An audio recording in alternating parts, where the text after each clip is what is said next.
Nous évoluons dans un monde marqué par l'injustice, tout en étant confrontés au défi colossal et inédit de l'urgence climatique. Face à ces problèmes, nous avons tendance à chercher des coupables. Le capitalisme, la mondialisation, les gouvernements, les multinationales. Pourtant, cette vision est profondément triste et décourageante. Elle suggère que tant que tout le monde n'aura pas rejoint le camp du bien, rien ne pourra changer.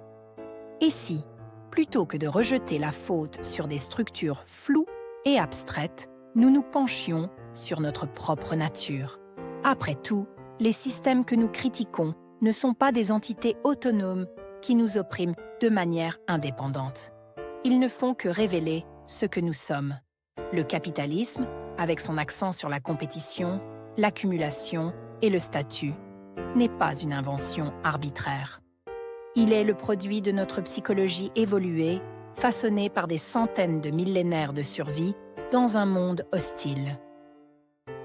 C'est ici que la psychologie évolutionnaire entre en jeu.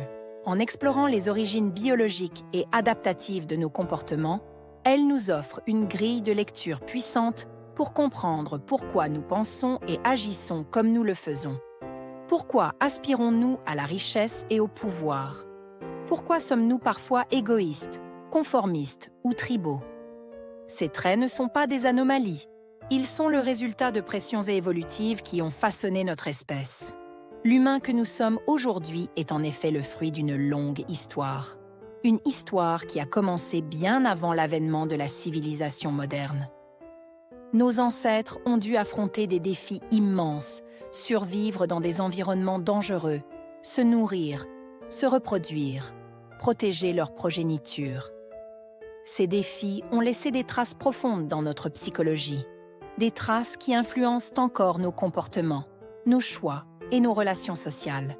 Mais comprendre nos origines ne signifie pas être prisonnier de notre passé. Au contraire, c'est en prenant conscience de notre nature humaine que nous pouvons espérer construire un avenir meilleur. Plutôt que de rêver à des utopies qui ignorent ce que nous sommes vraiment, nous pouvons apprendre à faire des compromis avec notre nature, à canaliser nos instincts pour en faire des forces constructives plutôt que destructrices. C'est le but de cette chaîne. Explorer comment la compréhension de nos origines évolutives peut nous aider à mieux naviguer dans le monde actuel et à façonner un avenir plus harmonieux. Nous nous interrogerons aussi sur la manière dont ces connaissances pourraient être intégrées dans notre éducation, nos politiques publiques et notre vie quotidienne. Bienvenue dans une exploration de l'humain évolué, une plongée dans nos origines pour mieux construire notre avenir.